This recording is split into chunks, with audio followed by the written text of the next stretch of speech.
8, 7, 6, 5, 4, 3, 2, 1, 0.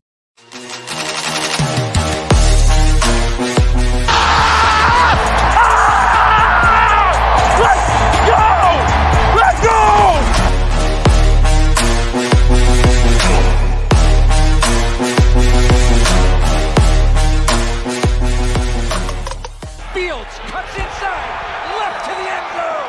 Touchdown!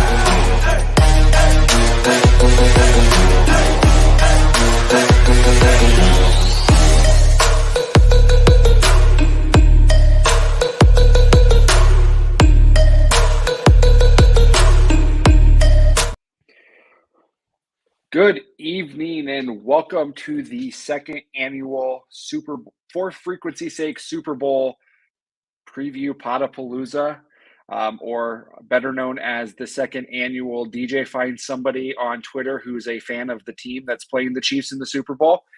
Luckily this time we get to stay in-house and we get to welcome Rod into the show. Rod is our host of Fast Money. Joining us tonight, Joe and I, Joe, the host of Educated Ignorance. We also have Mr. Danny Vasco, who is the less follically endowed host of the Football Lounge. So welcome, gentlemen. Yeah, shout out to Dan for allowing me to not have the least amount of hair on the show tonight. Hey, we gotta, share the spotlight a little bit this time around. So happy to take up that torch. There we go. Someone cares about me for once. Well, the military made me cut mine a little bit short, so I'm trying to get to where you guys are, but, I'll keep what I got. Mine is. I would suggest you do so. Mine's just changing colors rapidly, so. Oh, yeah. All right, so we're here tonight. We're going to talk a little bit Super Bowl 58.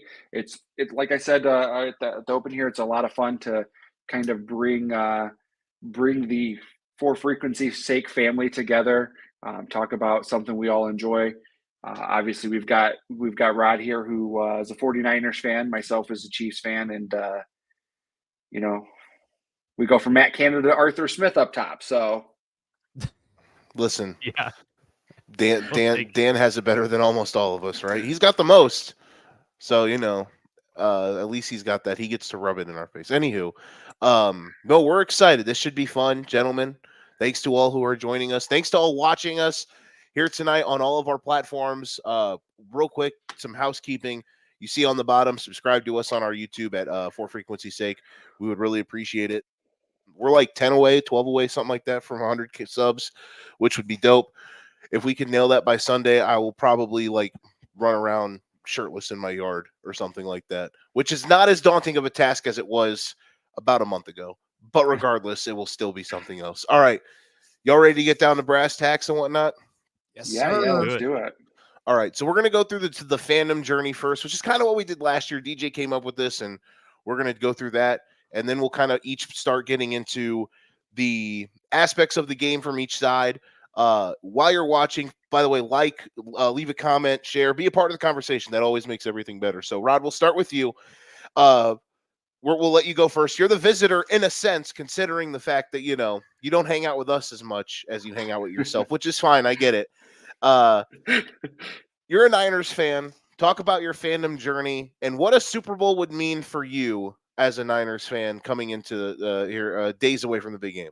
I mean, I wish I had this fantastic origin story in which, a bolt of lightning struck me and all of a sudden the 49ers power was infused in me. But really mine kind of starts where everybody else is at, right? I mean, I grew up in California. I grew up in Northern California, which means that there's a lot of 49ers fans in this area. And my parent, or my dad at least, was one of them. My uncles were one of them. So we just grew up watching 49ers football, and it's all I can remember. I mean, I remember us going over to my grandma's house on Sundays, my grandma and grandpa's house, and the game would be on. And then, I grew up in the probably greatest era of it all, right? The 80s, when we were winning every Super Bowl imaginable. So it wasn't difficult to be a fan, and especially when you almost had no other choice. I mean, now my brother ended up a Kansas City fan, so he went in his own way, which is... We should have him on tonight. You probably should have had him on. He's the better one anyways. He's had more Super Bowls in the last few years than I have. But No, but I mean, again, it sort of was one of those things where that's how I related to my uncles and to my dad and to my grandpa. And we all had that common goal of cheering them on together. And we would get together for Super Bowls, and we would get together and cheer the Niners on. So, I mean, honestly, it's just always been a part of my sports fandom. And so when I had to pick a team of my own, right, it was no choice. It was the 49ers, and it was no contest after that. And then, I joined the military, and that was the year that the 49ers went to their last Super Bowl. And I remember just being away from home and just being a part, what I'm saying? Like feeling that nostalgia of being able to be there with my family watching Super Bowls. And so, when you say last, is that 2019 or is that 94? Oh, I'm sorry, 94. Yeah, back. Okay. The last one they won, the last one that counts in my mind, because I throw away 2013 and 2019. So, and what would a Super Bowl mean? I mean, listen, I watched them win everything when I was a kid. So to see them lose 2 in a row, it hurts, right? I mean, it was with the first one, it was always, and then we lost one, right? And I was like, that sucks, because you always have that hanging over your head. And then they lost a second. And I was like, and then they lost 2. So it's like, well, this sucks, and this sucks even more. So I want to see them erase it. I want to see a win in my adulthood. Honestly, that's what I want to see. Yeah, I know. It seems like, I mean, listen, they are, I don't know if due is the right word, but I mean, you're on a run here. The windows in this league, man, they're very, very futile. That is for sure. Some more futile than others. But yeah, it would feel, I'm sure you're probably itching at the bit to try to cash in here in this one. DJ, let's go to you. You big Luffy Chiefs guy. He's won all the Super Bowls. Why are we even asking you about your fandom journey and what a Super Bowl would mean for DJ? All he's done is watch his team win for the last half decade. Oh my goodness! Wow. But I'm kidding. So I'm sorry. I'm happy. By the way, Jordan had a really funny moment here about you putting out better lists and subscribing. The lists are good, Jordan. Don't be a hater. Yeah, shake it off. Yeah. I don't have quite as fun as a story as Rod. I didn't get to grow up an hour away from my favorite team. Matter of fact, I did grow up a Chicago Bears fan. My dad was a Bears fan. Grandpa was a Bears fan.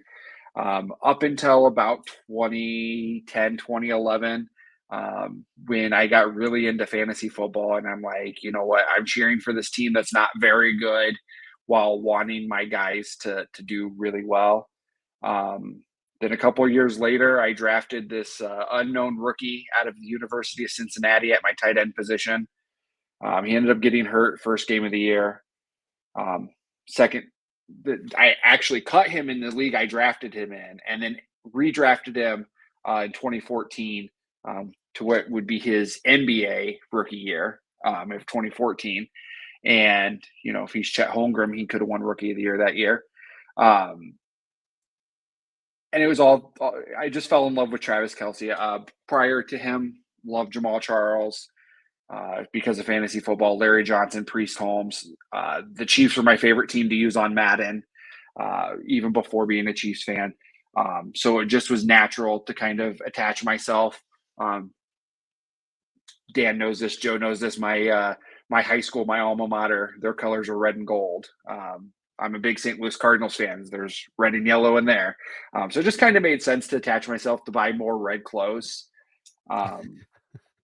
So officially probably became a Chiefs fan about 2015. Didn't really. So people want to joke. Jordan will probably call me a bandwagon fan because that's when they did start, winning division titles, but they could never win a playoff game. I remember watching. I mentioned this on the show 2 weeks ago. I had PTSD when Lamar Jackson caught his own pass because I remember Marcus Mariota catching his own pass and scoring a touchdown to beat the Chiefs.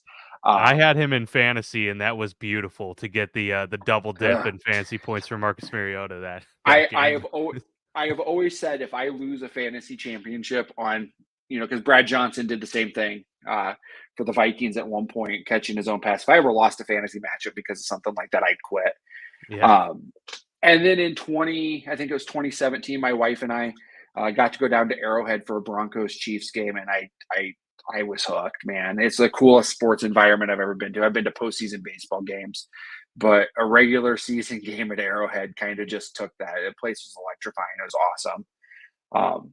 As far as another Super Bowl would mean to me, my 9-month-old son's never seen the Chiefs win the Super Bowl, so gotta have it. Gotta have it. We have so many people in our life that are fans of us that are named Jordan, and another one chimes in. Better get those dishes done early, DJ.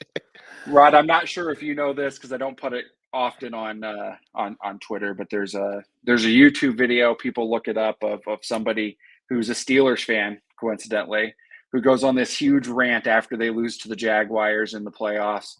And one of his things that's hilarious that he says in it is, "Don't ask me to do nothing, dishes nothing."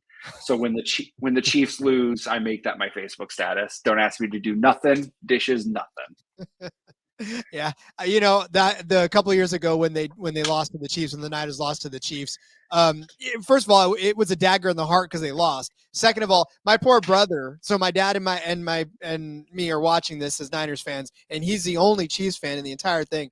And so my poor brother, he was like, I wanted to celebrate so much because he watched the Chiefs win a Super Bowl, but he was like, he knew that we were heartbroken on the other end of that, so he wasn't going to try to rub it in. And I was like, bro, I don't know that I could have held it back if the Niners would have won. So next time, if That's that a tough spot to be in.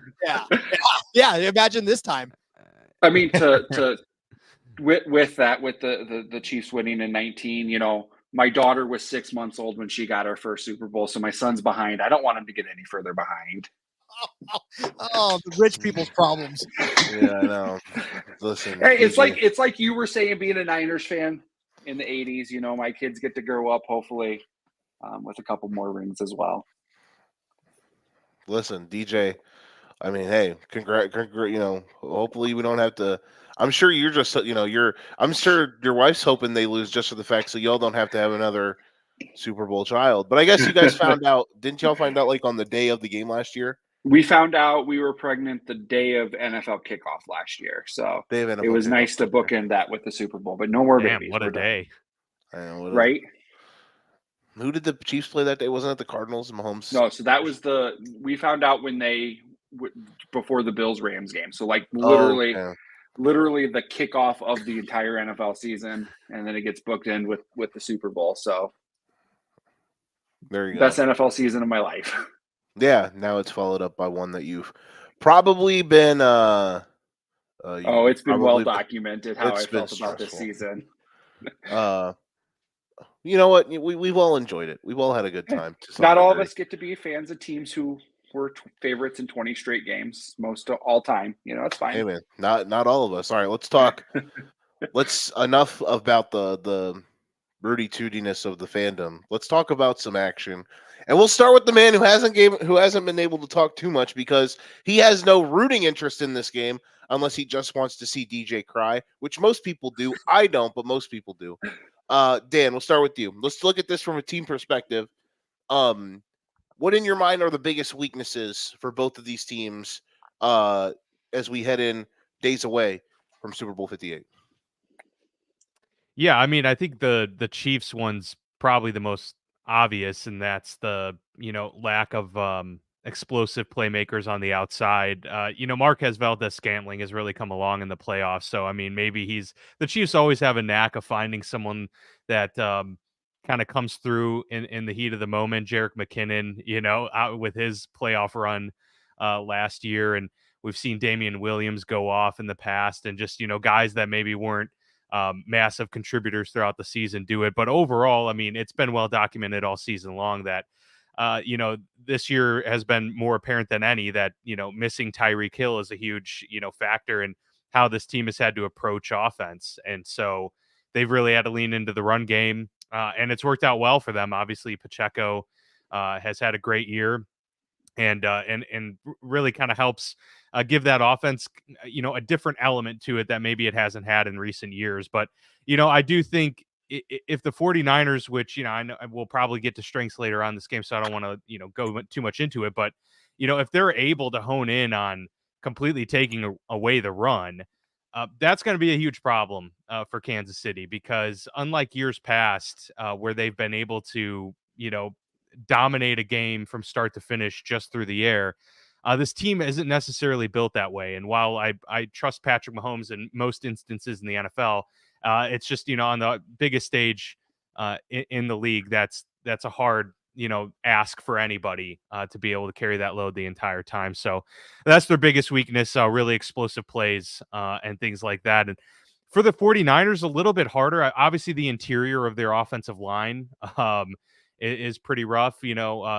Guards and center, not a strength of this team. And, that plays into the outside zone, of Kyle Shanahan quite well, if not by design, just by necessity in many ways. So that's where I think, Chris Jones and company can really, potentially take advantage in this game, is being able to collapse pockets and kind of, get into the backfield quickly. So for the 49ers, I mean, they're going to need also their run game to come through early and often in this one, because if they get put in a situation where they're dropping back too much, you can really attack them in the middle of that offensive line. So those would be the biggest weaknesses for me on both teams.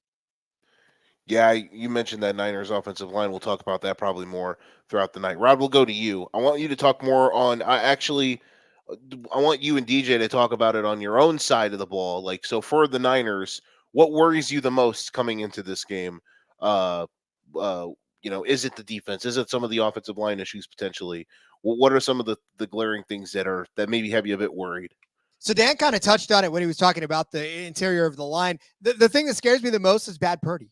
Like, that's the thing that scares me the most, is this going to, because we've seen good Purdy so much. We've seen him be able to, and I'm so tired of this game manager nonsense. You want your quarterback to manage a game. That is why you bring them on, is to manage the game. It's not a bad thing to be able to manage a game, because that means you are doing it correctly. If you're screwing up a game, then we have problems. But if you're managing a game, and they've got so many playmakers, he doesn't need to be the guy. Anyways, I digress. But we've also seen the side of Purdy where, he gets a little bit swallowed by this situation. Listen, the guy was the last pick in the draft, right? He has way outperformed any expectation that anybody ever had for him other than himself and his mom. So I'm just saying that some points that creeps into him, I'm sure, and he gets flustered. We saw it against Baltimore. We've seen it a couple of times this season where he just sort of loses that cool, right? And it kind of reverts back to the guy that maybe got missed on film, right? And that's why he ended up being the last pick in the draft. So the thing that scares me the most is just not that the Chiefs will beat the Niners, is that the Niners will lose against the Chiefs, right? And that kind of begins and ends with how Purdy performs. So if he's poised, if he can be accurate, if he can make good decisions, if he can move in the pocket the way we've seen him do it for the last couple of seasons, I have no worries about it. If he doesn't, that's where I get scared. The decision making is topped on my list because, I mean, the Packers game, he had a few dipsy doozies. Listen, I know it will drive me nuts. I mean, he threw an and interception that was a 49ers touchdown against the Lions. So yeah, he might DJ might run into the ocean with a cinder block tied around his neck, like I wanted to, if Purdy connects a 60-yard bomb off of like Justin Reed's face on Sunday. But listen, yeah, the decision making from Purdy has to be top notch, especially against this defense. DJ, what about you for the Chiefs? What are some things that you're worried about weekness wise for the Chiefs coming into this weekend? I mean, it's no secret the Chiefs were 31st against the zone run this year. As Dan pointed out, that's what they do very well, the 49ers.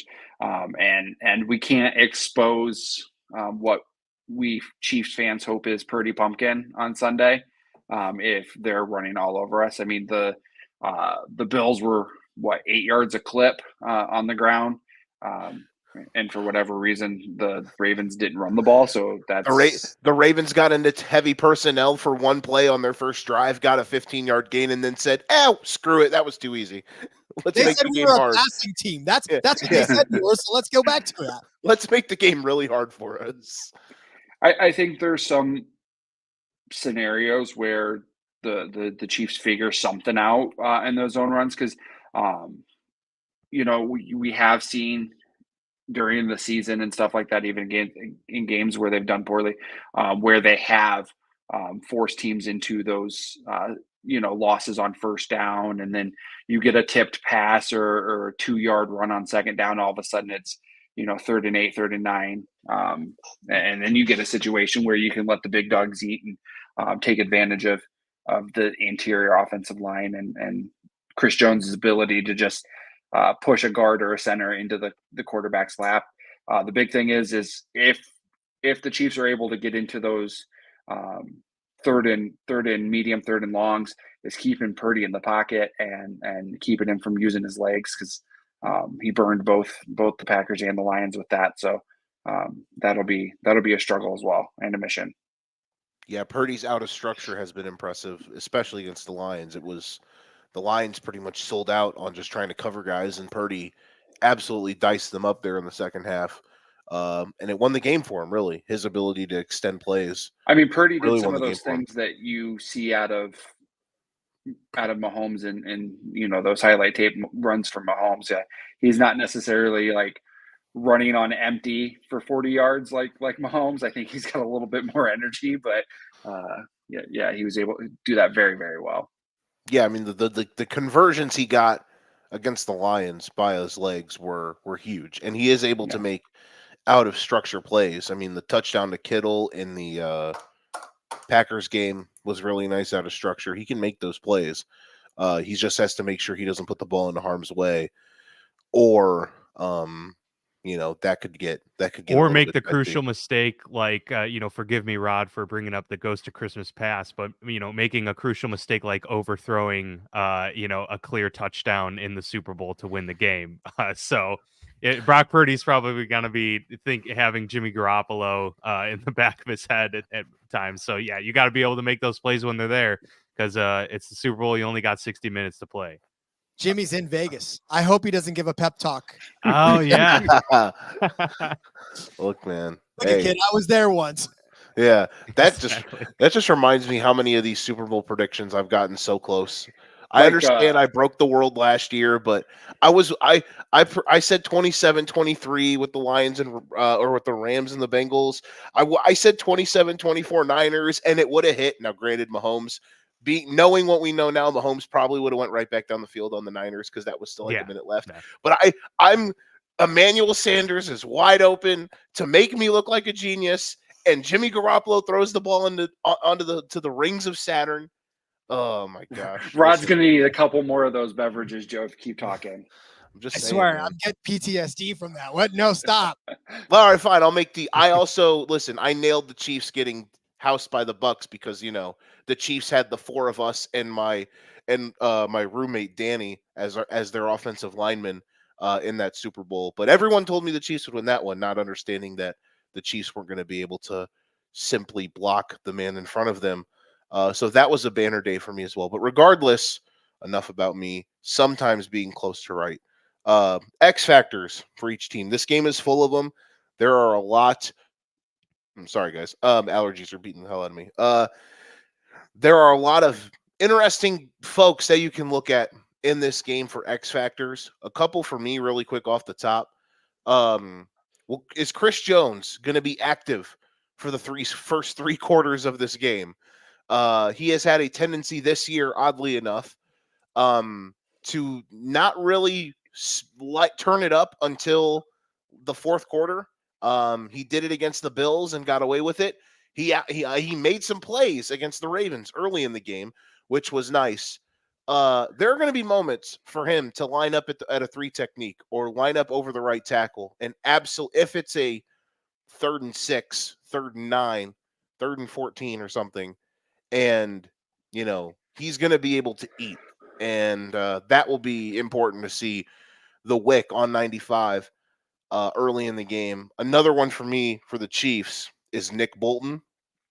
He was awesome in the Super Bowl last year, and I think should have been MVP.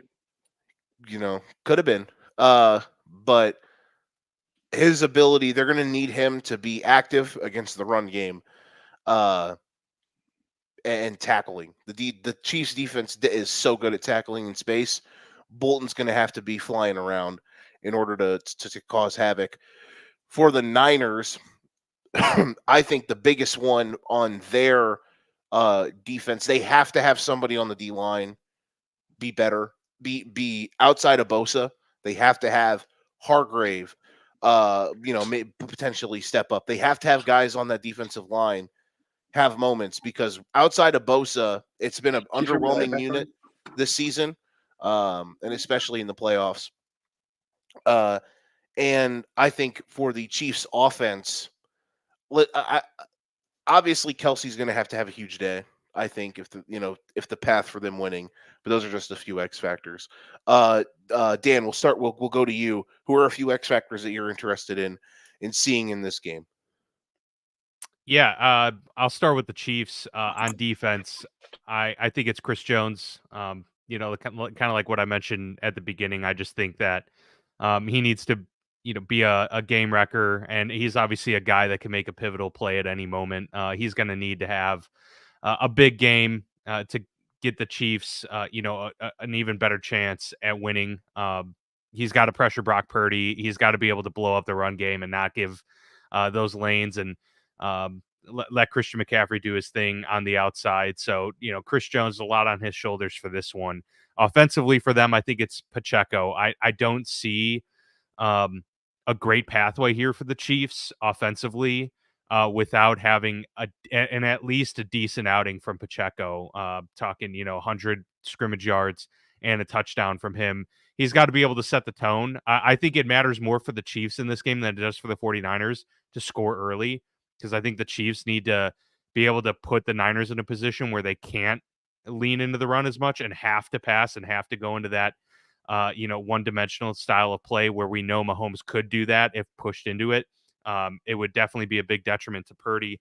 For the 49ers, for their offense, you could pick a lot of different players. I think Debo, I can't envision a game where Debo is quiet and the 49ers win. It just doesn't seem it just doesn't seem like it's plausible, especially with a guy that can make so much out of so little. And in a Super Bowl, more than anything else, big plays are kind of what make or break you. And Debo's the guy that can obviously turn a 5-yard, a drag route into a 80-yard touchdown. So he would be the big X factor for me. And then Fred Warner on the other side, because the middle of the defense, that's where Kelsey lives, is finding those soft spots in the zone and being able to read the defense and get those crucial 3rd and 8s. And so I really think Fred Warner's going to have to be a guy that kind of puts the kibosh on that and puts more pressure on those outside receivers to make more plays, because if Kelsey eats 8, 9, 10 catches in this game, it might be a long day for the 49ers defense. All right, DJ, we'll go to you, and then Rod after him. Who are some X factors for you guys in this game? Man, going third, you guys kind of both stole my people. I was really looking at Nick Bolton and Fred Warner. I think it's clear that to win this game, both teams are going to have to figure out how to get both teams into passing downs and stop the run. And obviously, those two guys are super important to that. I did want to mention on your Chris Jones, there should be a prop on who gives up on more plays on Sunday, Chris Jones or Chase Young. Because I think that Good one. Singa. It's not even a shot at either of them. It's just what it is, And I think for the Chiefs, for me, I would look at George Karlaftis or whoever the second pass rusher is going to be for the Chiefs, because obviously everybody's going to be kind of keen on what Chris Jones is doing. Unfortunately, the Chiefs lost Omenihu last week or 2 weeks ago with the torn ACL. Karlaftis had a really good year. I think he had 10.5 sacks, which was huge. But I think he's got to be able to make plays in both the run game and the pass game to impact the game big time for us or for the Chiefs. And then like Dan said, whoever they task with keeping Travis Kelce from having a 10 catch, 120-yard, 2-touchdown game, because that's in the realm of possibility if things get out of hand, that Kelsey could have a huge game. He is the most prolific pass catcher in postseason history. So, that would be the X factors. How do they shut down? How do the 49ers shut down whoever the second defensive lineman is for the Chiefs, whether that's being effective in the run game or finding a way to block multiple people, and then for the 49ers, just stopping Kelsey. So whoever that, I don't necessarily know who they're going to go with. It'd be kind of funny. Since everything's better in San Francisco, let's just put Charvarius Ward on him. Hey, man. It's fine. Hey, and grass is greener or whatever. Maybe the Chiefs tackles can hold Nick Bosa a little bit. It's fine. Salty Chiefs fans. Oh, I love it. I'm not salty. It's fine. Patrick Mahomes is the underdog for the third straight game. It's cool. Yeah, the Salt Babe. Where's the action? I dropped my pen.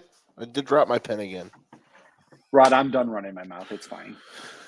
All right, then I will take over for the X factor, and for me, for the Niners, it's got to be DeMondre Lenore. The thing is that Mahomes is a master when it comes to breaking down plays and then stopping and throwing on a dime. Lenore has to be on whatever receiver he's on. I don't care, and you could throw the whole Niners secondary in there. We have been prone. And God, if I have not seen my fair share of throw it downfield, the Niners are probably going to give you a pass interference penalty anyways, right? My fair share of that over the last couple of seasons. Thankfully, that's not the case this year. We've actually had some pretty good opportunities to actually get coverage on plays and not just grabbing. Hey, same, man. Same. Yeah. No, I know. You guys are the same thing. It's always like, chuck it up. They'll get a penalty on you. That's fine. And so Lenore is going to have to keep whatever receiver he has glued to him, because if Patrick Mahomes gets out of the pocket, he's not always going to run. He's going to stop and look to throw. And if you let down on coverage and think that he's going to run, if you try to creep up and stop him from running, he's going to beat you. MVS is going to get behind you. Rice is going to get behind you. Whatever's going to happen, whoever Lenore's on, because he's the one that worries me the most. He's the one that they are prone to pick on. They don't necessarily pick on Ward nearly as much as they pick on Lenore. And I feel like because Lenore is more of an aggressive and emotional player. And so that breeds itself to either being penalized or being beat. And so, he's got to keep his cool. And I think if he's able to just blanket whatever receiver he's on, that's going to make it difficult for Mahomes to try to make those spectacular plays and those highlight worthy throws, because the safeties left the building and the corners left the building. So I just think whoever Lenore is on, that's that Lenore's the X factor for the 49ers. And honestly, whatever linebacker is tasked with stopping Christian McCaffrey on the Chiefs side of that, that's who I mean, he's going to be coming with a full head of steam every single time he touches that ball. That dude never runs any less than if he's trying to run through a wall. So, that to me, whoever's going to be trying to stop him, and if they do it over and over again, if they task the same guy to kind of be a Christian McCaffrey spy, because at this point you have to, right? You gotta say, you look at your guy as Christian McCaffrey. I don't care what goes on, you're on Christian McCaffrey. So whoever that is, to kind of take DJ's thing about whoever that is, that's who the star is. The I think if this game for whatever reason goes to overtime, they just need to line McCaffrey and Isaiah Pacheco up and just have them do the Oklahoma drill about 10 times and just switch sides every time. I love it. CFL overtime. CFL, is that what the CFLOT is? Someone enlighten me? What's the CFLOT? They actually do mini scrimmages, so they do from like the 10-yard line. So kind of like college in a sense. Yep, exactly. Thanks, dog. You're ruining my blanket. Anywho, my dog has joined us for the Super Bowl show. We could get his thoughts, but he's a Bucks fan because his name is Buck, so he's sad that they have been eliminated. But and that they are his favorite basketball team also fired their head coach and can't stop a nosebleed. Anywho, moving on. Good comment here from Jordan, because he always brings the heat. What happens more on Sunday? This is a nice little bet. Can someone make up some odds for us? Taylor Swift shown on TV, Travis Kelce actually having a good block, that hurts, or the officials helping the Chiefs. Now, Jordan, why would you? Jordan, how dare you? Oh, Jordan. He's so angry sometimes. Why is everyone so mad? He's a Vikings fan and a Cubs fan. Like, I mean, That he's isn't- like 40 and he's seen his teams win one World Series or Super Bowl, so it's fine. You know what? Listen, man, just don't say He the wasted word. all of his good luck on the Bulls of the early 90s. It's fine. And, Just no one say the words Gary or Anderson, and we'll be fine. or Taylor Swift. I'm surprised he typed it. I know he's probably his hands probably melted. His fingertips. His fingers went all Wicked Witch of the West on him or whatever. Hey, for what it's worth, I just saw that the Chicago Sun-Times is reporting that sources tell them Steve McMichael, Devin Hester, and Julius Peppers are all going to make the Hall of Fame. Let's go. So Nice. that's pretty Is Mongo intense. still- 3 Bears is in Mongo one still class living? would be wild. Yeah, he is, which is crazy. He's been battling for a while. Yeah. But yeah, Stay tuned for Saturday's edition of the Elite Eight, where Mongo McMichael does make a appearance for our wrestling NFL crossover Elite Eight. So, there you go. Nice. yeah. I think the next 2 Elite Eights are me, aren't they? Let's go. We're back. Joe's back out here getting some shine. Yeah, I had a hurt feeling. Hester, does that mean Peppers got in first ballot?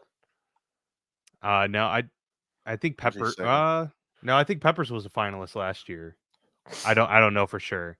I always think of him as a Panther still, even though I know that a good chunk of his career was with Chicago and Green Bay. I still view him as a Panther.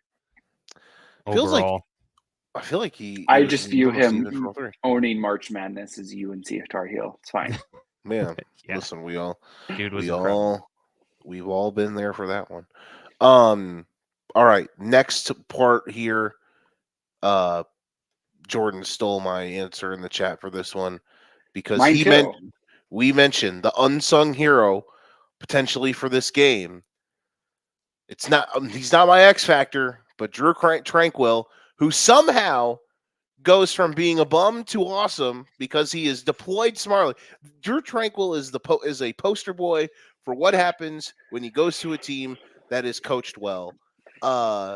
Drew Tranquil is basically a one-man wrecking crew when it's like they say, here is your job. Your job is to blitz. Your job is to see ball and hit ball. And that's what he does. That'll be dude I can imagine being the CMC guy. Just because he doesn't really do anything. He's like a utility man in baseball. He doesn't do anything particularly well, but he does lots of things good. That's me. And yeah. No, yeah.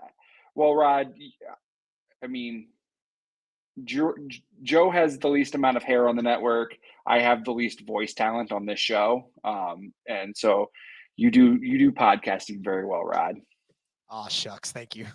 But yeah, no, Drew Tranquil, that would definitely be my answer for this one. And since I'm already talking, I'll just finish talking for this one. And I said this kind of with the X factor is George Karlaftis. I think that if he can have a big game, means good things for the Chiefs. So, I mean, it's going to be Purdy, McCaffrey, or Mahomes that's the MVP, so it doesn't matter. But yeah, but who makes the important plays? And if the Niners win, Harrison Butker. Listen, he's made a few of them.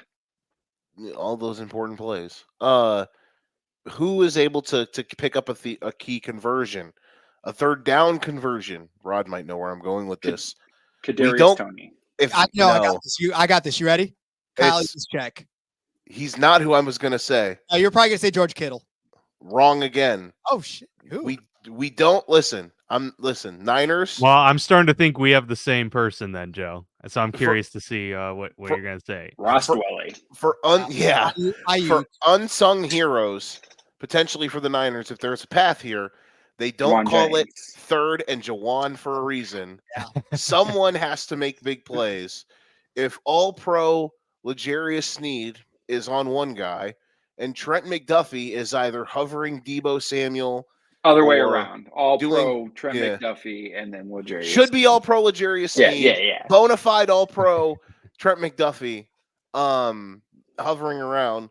Jawan Jennings is going to potentially see a lot of open grass.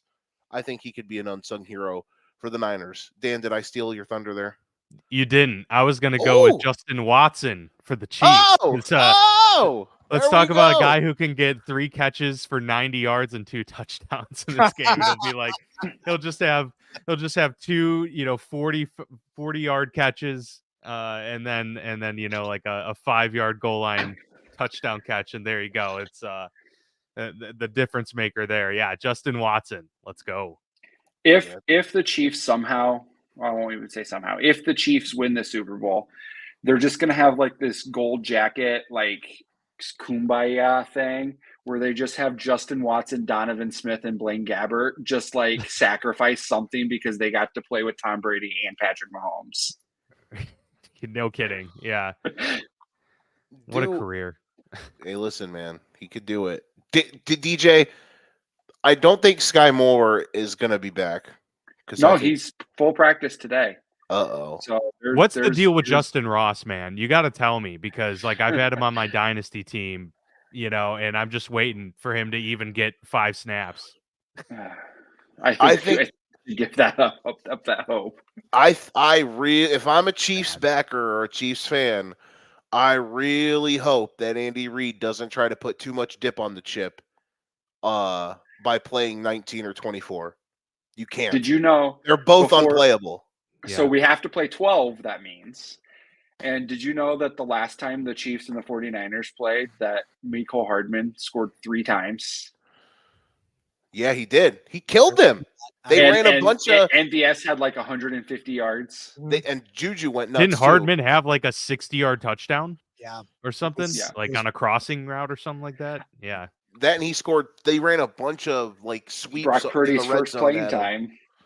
I remember texting my buddy who went to Iowa State. I said, "Hey, Brock Purdy's in the game against the Chiefs," and he's like, "Did Jimmy G get hurt?" And I said, "No, the Chiefs are just up by 40. It's fine." You didn't see much of Hardman in the Ravens game, though. They ran a lot of heavy personnel. There was a lot of Noah Gray in that Ravens game. You have to believe that Reid is going to try to keep it simple, because Hardman's the lesser of the 3 evils in a sense, because at least he's not going to drop the ball. He gives up on routes like it's no one's business, and he fumbles. And anytime Andy Reid hands the ball to him, I want to stab myself in the nose, and I'm not a Chiefs fan. But regardless, Moore and Tony are unplayable, because of the drops, the mental. Like I've said it on the pod the last month. Think of all DJ. Think of the 3 playoff games. The amount of mental mistakes and just miscues that aren't there from the Chiefs receivers because those two dudes aren't playing. I mean, it's not just the receivers; it's the tackles as well, which is wild. The stuff that were just awful at all year. I mean, they've had a couple of drops. Arguably, Mahomes' first incompletion against Baltimore was a drop, but yeah, I mean, one of them's going to make a big play for one of the teams. So Sky Moore, Kadarius Toney's going to make a big play for either the 49ers or the Chiefs on Sunday. I would just hope, if I'm a Chiefs fan, that Reid doesn't put him out there.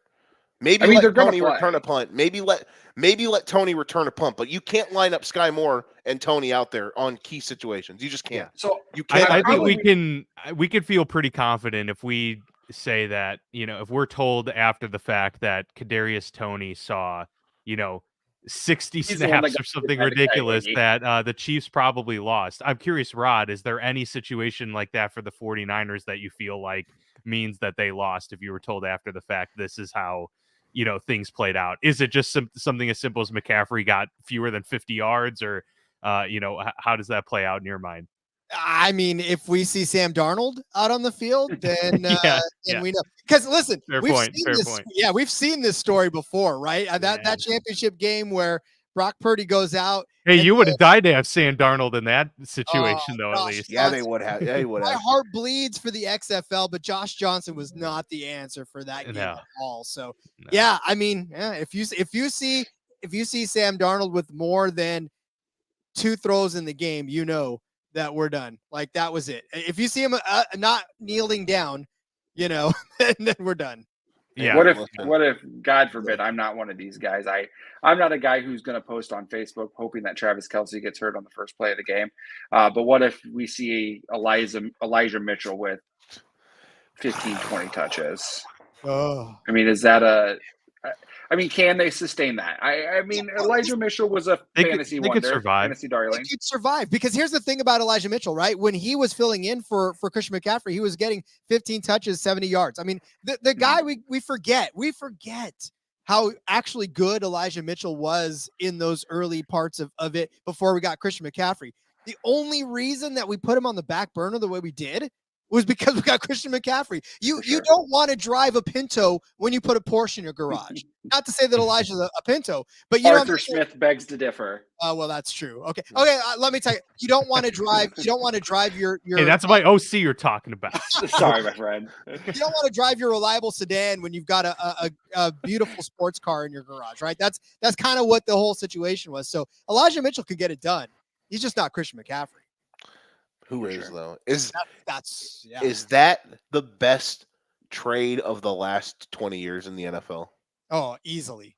No, when the Chiefs traded up for 10 to get Patrick Mahomes. I mean, listen, play in obviously. No, I know. Non-draft compensation, non-draft day trades.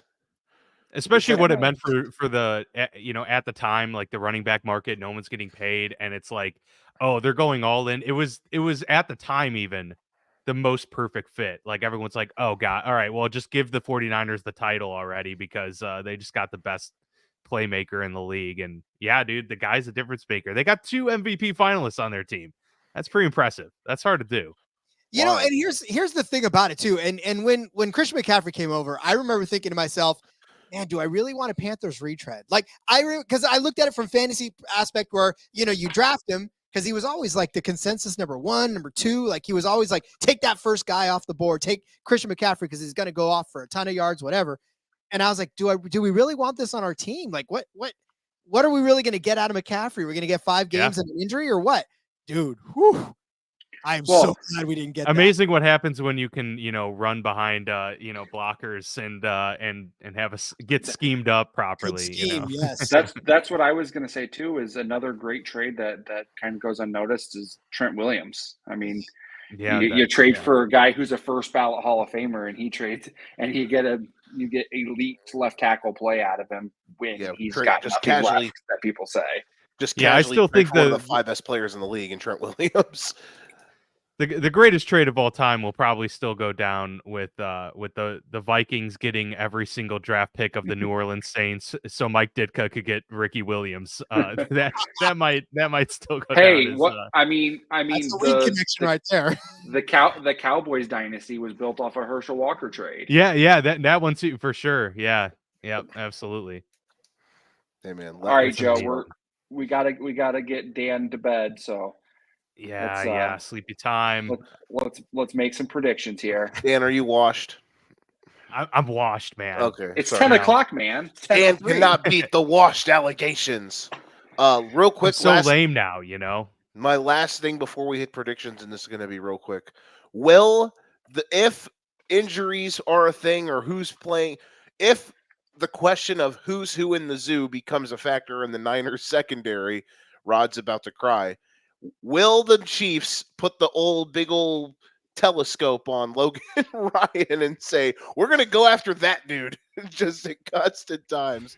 Luckily, when he did have to come in against the Lions, they did not have, the game was not in doubt when he was out there. But, he's next man up in that Niners secondary. So if he gets out there. It's thin already. Like, if that happens... Yeah. I'm gonna be pounding back all of those. That's what I'm pounding back. Yeah. So if you hear Nance with Logan Ryan in it, the slot there, and they'll circle him, matched up on Marquez Valdez-Scantling. Well, you better next touchdown score, Marquez Valdez-Scantling. All right. If you can catch it. Exactly. Time to see who's good and who's not. It's time for the predictions for Super Bowl 58. Hey Joe, since yours is already out there, why don't you go first? It is. I put technically since you gave it to another podcast today. I mean, technically, I gave it. It should have already been out there today because my Super Bowl preview with Nick was done on Sunday to be put out today, but I don't know if it got put out yet. So it was technically supposed to already be out there anyway. Regardless, Chiefs 24, Niners 19. Here's the path. I know, Rod, I'm sorry. Rod stat. Listen, here's the path. The Chiefs on script against the Ravens were dominant. And then afterwards, Mahomes understood, all right, this game, and it's the thing that I am so impressed with about what he's done in this playoff run. It is the Tom Brady evolution of we're just going to make sure that we don't lose. They're going to have to beat us. Every play's in front of the sticks. No negative plays, no drops, keep the clock rolling, no sacks, we're not putting the ball in harm's way. I think that path, get out early. I love Chiefs over 10.5 in the first half because I listen, I don't know. Maybe I'm nuts. Maybe this is why Vegas does it and I don't. I just think the Chiefs are going to be able to score. I think they're going to be able to get points early in the game and then try to just keep the Niners at arm's length. Listen, I understand I'm a Brock Purdy skeptic because I have him like the 15th best quarterback in the league instead of the third, like some. Not Rod. Rod, I'm sure, is a realist, but most people get their, Twinkies up in a bunch about Brock Purdy and his MVP candidacy. I am intrigued to see how he handles the Steve Spagnuolo experience. They're going to throw the kitchen sink at him. If he balls out, then I will come on here on Sunday and say Purdy is a dog. Even if they lose, even if he balls out like Jalen Hurts did and they just come up short, I will come on here and say Purdy's a dude. That was impressive. But I think what we mentioned earlier with the worriness of the decision making, I think he'll make a couple plays that are backbreakers. And the Chiefs are just going to be able to keep him at arm's length. The reason I got an odd score, 24-19, I think it's like 24-13. Niners have a couple drives and stall out. It's 24-13, like middle of the fourth quarter. 4 minutes left. They score, miss the 2-pointer. So we stay under, even though I don't know if that would kill the under. Because my two best bets I love is Chiefs over first half and the under, which is at like 47 or something. So 47.5, so yeah. Yeah. And 24-19, and then Mahomes and the Chiefs, they eat the last 3.5, 4 minutes of the game. Maybe get a holding penalty, and everyone loses their minds, which would be funny for me. Not really. I really hope we don't have any shenanigans because, God, I'm tired of people talking about the refs. It's so annoying. But yeah, that's my score, 24-19. We'll go Dan, then Rod, and then DJ. You're last because I said so. Dan, what do you got? Sounds good. All right. Yeah. Well, I'll preface it by saying this, that like Mark and my co-host Mark and we just did an episode where we talked about who's under the most pressure to win this game. And there's a lot of players you could point to, a lot of coaches. Kyle Shanahan is the guy who has the most pressure on him right now. I mean, it's about bucking a narrative. It's about, the pressure of a fan base. It's about getting the monkey off the back, pun intended, I guess, with Steve Young. Because it's been 30 years and obviously he's a guy that right now is attached to not being able to get it done. But all that is to say, I view now the Chiefs and Mahomes like I viewed Tom Brady and the Patriots for, post 2012 or whatever, to where I am not gonna pick against them if they're in the Super Bowl, unless they're going up against an all-time team like, I don't know, like the 2000 Ravens or, something like catastrophically impressive, the whatever 2003 or whatever, or the 99 Rams or something like that, greatest show on turf. I don't view the 49ers in that light. I think they're a phenomenal team. I've thought all year that they were going to the Super Bowl, but I don't put them up there as like an all-time great teams. And so for that reason, I don't consider this year's Chiefs team to be that either. But it's like, to me, I'm going to always go with Mahomes at this point because it's just insane what he's been able to do. I think it'll be close, but my guess would be 30-24 in favor of the Chiefs. And for that to happen, I think they're going to be able to run the ball pretty effectively, and that to me is going to be the difference maker, to where they're not going to need to have themselves constantly their backs against the wall. They'll probably be able to dictate a little bit more, and on the flip side, put Brock Purdy in a situation where maybe he has to make a few more plays than you would want him to have to make, and that could ultimately be the factor that loses them the Super Bowl. So yeah, that's my pick right now. I could see it going either way, but I can't bet against Mahomes at this point. That's what I said to myself after they beat the Ravens. I said it going into it because I picked the Yeah. Ravens. I thought the Ravens could have a real, the Ravens would flex their muscles, and they did what they did. It was so impressive. And Well, we didn't have a sample size of Mahomes on the road in the playoffs, and then what does he do? He beats Josh Allen and the Bills and Lamar Jackson and the Ravens on the road. Two difficult venues, two difficult weather situations, two great quarterbacks. It's yeah, and he slaughtered the Ravens. Yeah, so. and the Ravens were trending to be that all-time team. I don't know if anybody else's Dan kind of flickered for me for a second when he said number 17 for Buffalo's name. So it's almost like that's like a banned word on the network because you can't say his name. So it's because it kind of went out for me for a second. So I hope that was for everybody, and so that just becomes a banned word. Yeah, it's just censored. Yeah, that's the new redacted. Unless the Bears trade the first pick, then anytime you say the Bears, you have the redacted bleep over your mouth, and then anytime you say number 17 on the Bills, you just get redacted. Hey, Danny, if Danny Hancock, not Vasco, if that didn't clip out when he said Josh Allen's name and now me saying it, please just on the TikTok clip it and just put censored over Vasco's mouth there, please. And speaking with of TikTok, a sideways Josh Allen, if only Josh Allen had a picture like Aaron Rodgers with the helmet, going over his nose. If only there was a Josh Allen version of that. Yeah. And go to our TikTok to watch me watch me compare DeMar Hamlin getting a fake punt ran for him to a Disney movie and an R. Kelly music video. Legendary stuff. Now, all right, Rod, tell all of us why we're wrong. I will tell you why. First of all, I'm not here to talk about. I'm not here to talk about him. He's not. Let's go. The Buffalo quarterback is not to be talked about. Listen. The score for me, I've got 28-24. Obviously, I'm going for the 49ers. I believe that Christian McCaffrey will at least get in the end zone a couple of times. That dude cannot stop scoring. He'll probably continue to score well into the offseason. Maybe not on the football field, but that's his own life. But here's the thing. I'm just saying. Clip it, Danny. For the 49ers, you're right, Dan. This is not the team of destiny.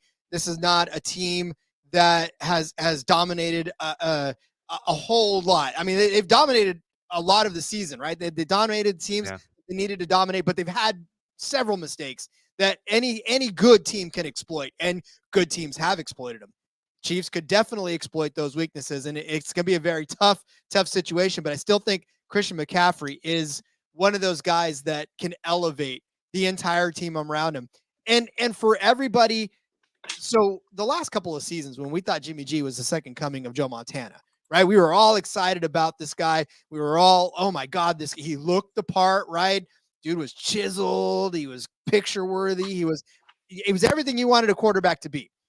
Well, then he turned out to be not. So we're kind of still casting those demons aside. And for Brock Purdy, he's the antithesis of what Jimmy Garoppolo, he looked like a kid. He looks like, if I met him at a grocery store, I'd just be like, can you make sure to please put the eggs on top of the bag, sir? Because the last time you did it, then they got crushed and I had to take home broken eggs, right? Shout out Kurt Warner. Yeah, exactly. Right. Yeah, there you go. Oh, you wouldn't know he was an NFL quarterback, and he's humble, and everybody in that locker room loves him. This team has fun. And I think that is the biggest difference between any other team that I've watched over the last few years and this team right now. They have fun. They put it all together and they just go out there and they play football. And there's no pressure on these guys right now. Yeah, I know you said there's pressure on Kyle Shanahan, and I get that because there is. He wants to shed that. But I feel like, in a sense, all of these guys are just like, dude, we're here. This is what we expected. We went through our lumps. But we're here. We're having fun. George Kittle, that dude waves and smiles at the camera. He has fun. Brock Purdy, he has fun. Deebo Samuel has fun. Ayuk, McCaffrey, all these guys. They're just so much fun to watch as a team. And I think that's the difference between them and the Chiefs, because the Chiefs expect to win the Super Bowl. They expect every single year that they get there to win that Super Bowl. So they're going to come in and they're going to expect to win the Super Bowl. The Niners are like, dude, we're in the Super Bowl. Let's freaking play. Let's have some fun. Let's do this. We worked all season for it. Let's go out and beat these Chiefs, right? There'll be pressure. Sure. There's always pressure on professional athletes, but I feel like it may be a little less on the side of the 49ers, which is why they're kind of just playing with house money. They're in Vegas. So I think 28-24, like I said, McCaffrey gets in there. For Joe, it's not like you were reading from the almanac. Did you go back to the future? Did you grab it and read the box score and you're reading it back to us? Because if so, I don't want that almanac to be true. Listen,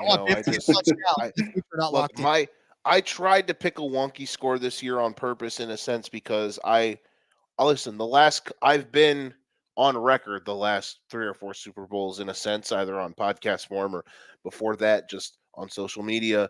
And I've been nearly right and then was absolutely right. So now I'm picking a sense to where I really just hope I'm insanely wrong, in a sense. So, but listen, I will cheer for the Chiefs on Sunday, in a sense, because I would love for the greatness. But honestly, I just hope for a great game. Now, I was going to mention this. Dan mentioned the Shanahan thing. Live on Sunday night after the Super Bowl, you can catch the Educating Ignorance podcast. Nice little cheap plug with Nick and I. We will talk about the game, but we will also talk about, because this is my little nice post-Super Bowl tradition on the pod now this will be the 3rd year we've done it. Winners and losers from the Super Bowl. You can bet your bottom dollar. I will keep it PG on this show because I like DJ. And this is from something Dan said, if the Niners win, the number 1 draft pick for winners will be Kyle Shanahan. It will be the ultimate monkey off the back. And he would deserve it, because I think a lot of people unjustly criticize him, not understanding the fact that, his quarterbacks on this run have been Jimmy effing Garoppolo and Mr. Irrelevant. Yeah, no one else would be able to do what they've done. But then the thing with what Rod's saying, I think there's going to be an urgency, in a sense, with the Niners, because in a sense, like, how many more cracks at the apple are you going to get?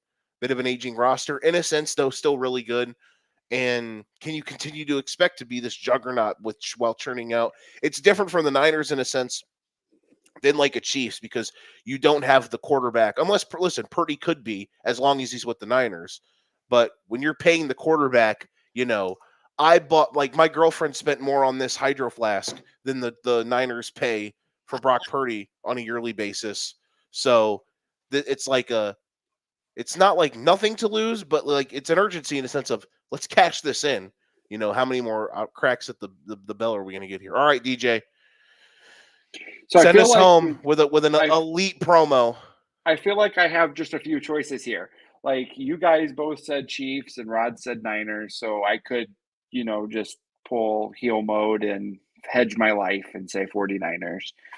I could also say something outlandish like Chiefs 55-10. Shout out to the mid-90 Broncos getting their faces beat in. I could say, like, 35, 28-3. Yeah, shout out Kyle Shanahan. I could say 35-9. Shouts to the last time the Chiefs had a chance to go back to back. In reality, I think, just like you guys, it's going to be a really close game. I've been bouncing back and forth, waiting while you guys have been talking about. I think the Chiefs win by 7. I'm not sure if I feel like that's a 24-17 or 27-20. I'm leaning more towards the 27-20.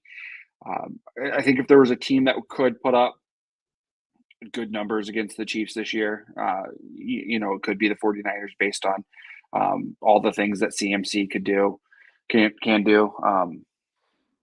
There's so many range of outcomes in this game. It could be, I think either team could.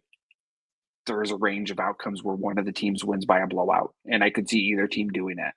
But I'm going to go, let's go 24-17 Chiefs. Look at you being kind out here. Just out Well, I here kind of being, feel bad. Like I went heel mode at the beginning here, and like the Eagles fans last year, then the Eagles had to eat crow, and then I don't want to have to do that. So you're nicer than me. If the Dolphins were in this game, I'd be a dick. Just for if the Bears are in this game next year or in 2 years with Caleb Williams, you know what I'm going to be? A dick. y'all have had to deal with me though in my team for That is 5 true. years, so That it's is fine. true. So you're at the humble stage of your fandom. That Wow, that will have let's been not go earned that at far. that point. You're at the point where if they lose on Sunday, you'll be like, you know what, it's okay. I've seen like 1,000 of these. No, I would really. I think that I said this to somebody. I said I know this is like super unpopular, but I just feel even though, you know, they've been to 4 of the last 5 or whatever it is. I feel lucky to be a fan of a team played in the Super Bowl. I think that it's so tough to win at the highest level of sports, and especially for what this team's been through and what they've put us through this year. For them to have the situation where they're 60 minutes of good play away from winning another Super Bowl, like I think that we're super lucky as fans. So some people never get to see their teams win championships. So Yeah, I think. And listen, here's the crazy thing. hey, some too. some fans Chiefs- don't even get to see their teams make the college football playoff, so it's fine. I know, and you go undefeated. Listen, no, I was gonna slide in. You know, hey, Mike Norvell and the Knowles won a game, an important conference championship game, playing the Wildcat, and Kyle Shanahan didn't. Listen, I'm just saying, what was more impressive? And they still left us out of the playoff. I mean, God, well, you know what what do I know? Whatever. Anywho, you know what? We had fun. We did good. So, Rod, I'm sorry that you just got ganged up on in the prediction. Hey, isn't that I'm used isn't to it? Isn't that that their slogan? Bang bang Raider gang up on Rod, or Ooh, Niner gang up on Niner Rod? gang up on Rod. Raider. I don't know. We both hate the Raiders. It's fine. FTR. That's true. You know what's funny is there's a car that I drive by every time I drive my daughter to school, and the hood is a gigantic. It says Niner Gang. I'm a huge fan, but I would not put that on my car. I'm sorry. It's Niner Gang on the hood, and then he's got 2 big Niner flags on his windows, and it's I mean, that's exactly what Vasco's car looks like. It's yellow and has a big Steelers logo on the hood. I mean, it's fantastic. Yeah. Yeah, no doubt. I think ultimately, at the end of the day, I mean, obviously, Rod and I want our teams to win, but a good game. I love George Kittle. I had to smile when Rod said that. If Travis Kelce didn't exist, George Kittle would be my favorite tight end probably ever. Rod, we got to get you on more shows. We got to get you on the wrestling show during WrestleMania. So yeah. Let me talk about how Bailey just went all crazy on damage control. That's the fun part right there. Let's go. Go. We can talk about that horrendous main event that's going to take place. What it is. All right, send us home, Joe. Dan's about to turn into a pumpkin. Our washed king, Dan. Oh, listen, man. Go tell your co-host to predict the kick of destiny. It's probably, so there. Oh yeah, he's already put money down on the make. So yeah, I mean, I feel like you're like you should get like rolled up on by some like like Homeland Security if you bet that he's gonna miss it, right? Of course, yeah. It might be illegal a little bit. All right. Oh, hey, I do have insider stuff that I saw today about the Gatorade prop bet. Oh, if you bet the Niners, you want to bet something that doesn't stain white jerseys, because it's likely that they don't want to if they spill. So something I think they said purple, blue, or clear Gatorade, and then for the Chiefs it would be orange or yellow. And is IPA a choice? Is IPA a choice? And is barbecue sauce a choice? Orange was the Gatorade last time they won the Super Bowl in red jerseys. So there's your prop bet advice from me. There you go. Look at that. Now we are cooking. You know, the only thing that would make this game better is if the Niners were wearing the white throwbacks. Why can't we get those? The Why can't? 94 ones. Yes. With the red numbers. Yes. Those are so dirty. But it's all right. They don't like us for whatever reason. All right. That's going to do it for this one. Dan and DJ will be around and doing stuff. Dan, I'm sure you guys will do like a post Super Bowl football lounge, Yeah, right? we've On got Monday. We've got a prediction show coming out on Friday where Okay. we'll Okay. talk There we go. over the whole game together, and then Monday we'll do a full recap as well. Okay, there we go. And then I'm sure you And guys then already. next Sunday, they Daytona 500. I was gonna say, Rod's. I mean, we're like building towards that season. Rod, tell us when and where we can listen to you. Tell us who to spend our money on when they go round and round. Yeah, so we get the NFL Super Bowl this weekend, and we get the NASCAR Super Bowl next weekend with the Daytona 500.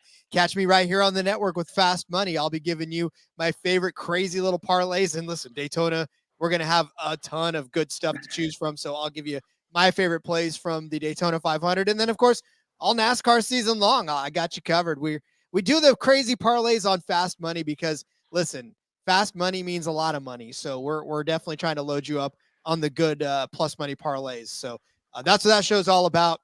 And we had a lot of fun last season. We're going to do it again. Yeah, and I mean, listen, watch us on Sunday night, obviously, for the Educated Ignorance post-game show, Super Bowl show.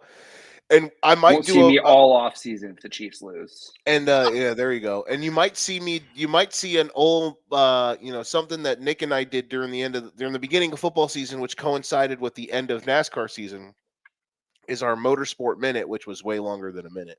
At the end of the show, I might do one on Sunday night so Nick can fire off how he's gonna bet Noah Gragson at like 50-1 to win the Daytona 500 for the second year in a row. So Not a bad bet. No, I mean, listen, I just know he's dying to get that off his chest. I just blew the wad for him. Yeah, if DJ see me next during the NFL draft show. Yeah, probably. If the Chiefs win on Sunday, he'll probably come on the Educated Ignorance pod and out of pocket so bad. Very ignorant. So Rod, you will not want to watch that. I will apologize put the in advance. in educated ignorance. I won't watch much of anything if the Niners lose. The floor is what I'll be watching. I will if the Chiefs win on Sunday for the first 20 minutes of the pod, I will for the first time ever be the educated portion of Educated Ignorance. So yeah, check that out. Check us out on YouTube. Please subscribe. We're knuckleheads having fun. If you don't like that, I mean, listen, maybe you should be rolled up on by Homeland Security. That's our new podcast slogan, network slogan. That's a good one. Oh, I'm good at this. Catch us in Educated Ignorance on Sunday night. We got Elite Eights coming out. The next two are both me. One of them is the top 8 players of the Super Bowl. The other is the top 8 regular season games from the NFL. Also follow us on TikTok. We're busting our boy Danny over there is absolutely going nuts, letting out bets. He's editing a bunch of stuff for us to put on there. Our content machine right now is at an all-time high. We appreciate everybody who supports it. Gentlemen, thank you all very much. This has been another episode of our For Frequency Sake Podcast Network Super Bowl Bonanza. Enjoy Super Bowl 58. We'll see you guys next time. Thank you. And good night. Go Niners. Something like that. Stay good, everybody. Take care.